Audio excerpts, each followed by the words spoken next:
racing. It is truly a dangerous sport.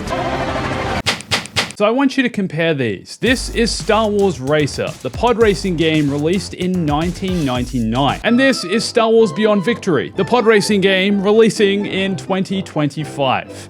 Now I understand, Star Wars Racer is a fully dedicated pod racing game, and this is also footage from the upscaled ported version on the PS4. Whereas Star Wars Beyond Victory is a mixed reality playset. Not only a pod racing game, but a VR, AR experience developed for the Meta Quest. But what I don't understand is that the developers were given permission to make a game all about pod racing, and this is what they came up with? Are you actually kidding me? And I really just feel like this is another example of where they're getting Star Wars and Star Wars fans all wrong. Hey everyone, it's Andrew. I'm sure a lot of you guys are as well, but I'm kind of frustrated seeing this. I'm kind of frustrated that this is the kind of gameplay experience we're being given in 2025 when we are feeling like we're so starved for Star Wars games. When the next big Star Wars release isn't for years potentially, and we don't even necessarily know what that's going to be. And I don't want to take anything away from the developers themselves because I know that's likely not the intention behind this game. The idea of this game was to never make potentially a first-person VR Star Wars pod racing experience, which I think could have been so awesome. But if you're going to make pod racing in VR, why come up with this arcade style game? Why are we doing this instead of something like this? The footage you're seeing here is from a 2019 fan-made pod racing game. This was developed in Unreal Engine 4. I played this a few years ago, and I think it's a perfect example of what a modern pod racing game could be. I think people would love that. And still to this day, no game has come close to recreating the thrilling high-speed races of 1999 Star Wars Racer. That game is still the epitome, the peak of Star Wars racing games. So where and why are we going all wrong here? Well, I think we should take a closer look at this new mixed reality game from Industrial Light and Magic. This is the latest Star Wars game to be released, and as far as I know, is potentially the only Star Wars game that's being released in 2025. And even the opening sentence of the post on StarWars.com about this game, I think just kind of shows the confusion I'm experiencing right now and the frustration. Raw speed, lightning reflexes, and around every turn, the chance to chase your destiny. You feel the raw speed, guys. You feel the lightning reflexes. No! Industrial Light and Magic's new interactive adventure, Star Wars Beyond Victory, a mixed reality playset, will deliver speed, excitement, and a story filled with characters both new and notorious. And I think that is potentially the best part of this. There is an original story here that sets you in the world of pod racing during the reign of the Empire. So Bulba is involved in the story, which I think is kind of cool. And I'm assuming, just making this wild assumption based on where we are in the Star Wars timeline, that the story is potentially about them trying to keep pod racing going during the era of the Empire, because as you might know, it was illegal during the reign of the Empire, during the time that they had power over the galaxy. So perhaps it's about pod racing legends like Sebulba just still trying to do that thing they love and continue pod racing. This is a wild guess, haven't played it, don't actually know. I think they're working that in though. Now, the pod racing part of this game is only 1/3 of the core gameplay mechanics and experience of Beyond Victory. The pod racing falls into the arcade mode, and this is essentially an AR experience where a holotable will appear in your room or wherever you are wearing the headset, and you can race the pod racers from a top-down view. Then we also have the adventure mode, where you play as the character Volo Bolus. I love that name. Whoever made that name, that's so far my favorite part of this game. An ambitious four-armed pilot mentored by none other than pod racing legend Sebulba. So Sebulba is your mentor. He's going to teach you how to break other people's pods, just like he does in The Phantom Menace.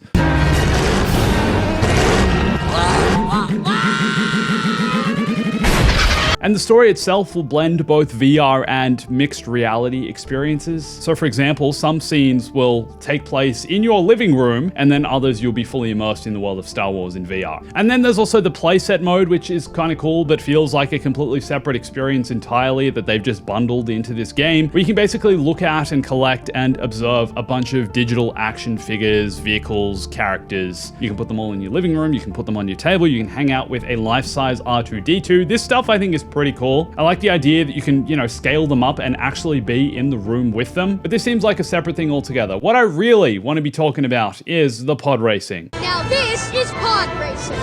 Literally every comment that I'm seeing in the comment section of the trailer that was posted on YouTube has something to do with how it would be cool if we were actually in the pod and able to actually pod race. This would be good if you actually were in the pod while racing. So you have the chance to make a VR pod racing game and you choose this. This person even compares the game to Squadrons. The VR experience in Squadrons is incredible. You can sit in the cockpit of an X-Wing, an A-Wing, a TIE fighter, you name it, and literally fly and play in these multiplayer battles. This would look fun if we were actually in the pod racer. And I think that's where all the frustration comes from. It's the fact the developers here have clearly been given the opportunity to develop some kind of pod racing experience, and I don't know, maybe they had limited budget, maybe they just had to cut corners, maybe they didn't get the opportunity to build the pod racing game of our dreams, but they chose to do an arcade experience instead of actually having us sit in the cockpit. Yes, I get it, man. If we're actually be sitting in the cockpit, they'd actually have to develop these maps. The tracks would be much more detailed than they are in this game. Perhaps they had limited time, limited budget, but maybe that's part of the problem, man. I guarantee you a VR Star Wars racer experience where you're actually sitting in the pod racer and able to race at high speeds from in the pod racer is going to sell way more copies than... Yes, maybe it would cost more to make, but it's also going to sell way more. You're going to make more money. You're also going to sell more Meta Quest 3s, more VR headsets. Just because Star Wars fans would want that experience of sitting in the cockpit actually able to race. The game would be dizzying, fast-paced, honestly frightening at times. Imagine just flying into a wall at high speeds while you're in VR. I feel like I'd jump out of my chair. It's so frustrating being a Star Wars gaming fan, waiting for an immersive Star Wars gaming experience, and instead we get given stuff like this. And I'm not saying it's all bad, man. I'm just trying to be critical. I'm just trying to give some honest feedback about what us actual Star Wars fans want to see.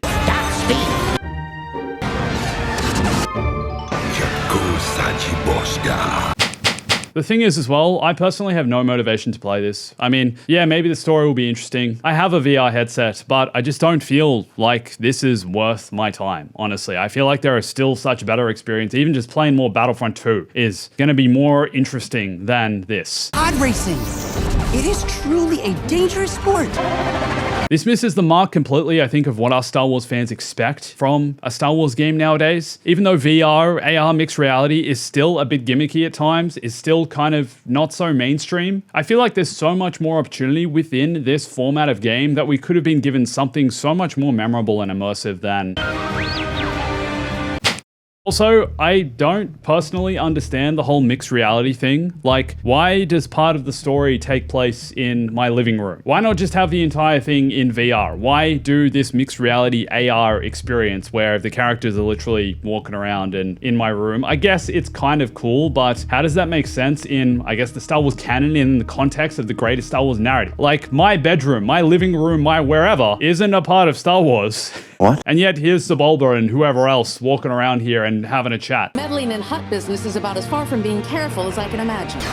Why? Surely you guys agree with me. Surely you think as well there's so much more opportunity here, man. I'm trying to be an advocate for new Star Wars games and for the future of Star Wars gaming and where Star Wars gaming is headed. And I feel like I'm trying to voice a lot of what us fans are experiencing, a lot of what us Star Wars gamers are experiencing, like with the whole Battlefront 3 thing, with all of this entire campaign of new Star Wars games that seem non-existent right now. I'm just trying to point someone, the developers, the publishers, Lucasfilm, whoever, in the right direction and speak for the fan base. And man, this is just not it. This is not doing it for me. You stole from me. Like the video if you want to see an actual Star Wars pod racing game, and also if this all frustrates you like it does me, and also let me know if you're going to play this. I'd love to know if some of you are actually going to play this experience. Don't forget, you can also follow me on Instagram, Twitter, Discord, TikTok. Come check me out on those platforms. Also, my merch is still on special. Buy the bomb. Do it. Also, I recently explored more of Battlefront 2 Out of Bounds. If you want to see some of the crazy stuff the developers put outside the maps, then watch this video here. And thanks for watching this. Always remember, Stay bombastic.